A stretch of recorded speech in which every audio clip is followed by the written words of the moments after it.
शहादा शहरात पोलिसांच्या नाकावर टिचून प्रतिबंधित गुटखा विक्री राजरोसपणे सुरू।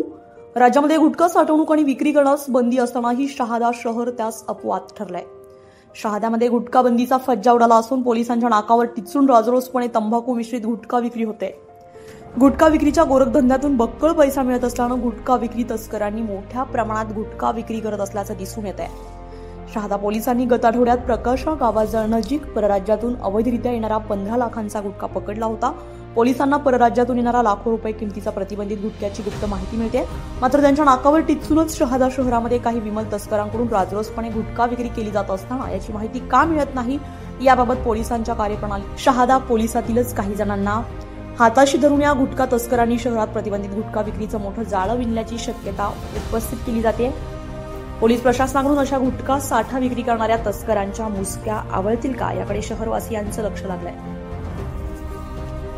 न्यूज बेधडक मी मराठी न्यूजसाठी ब्युरो रिपोर्ट शहादा।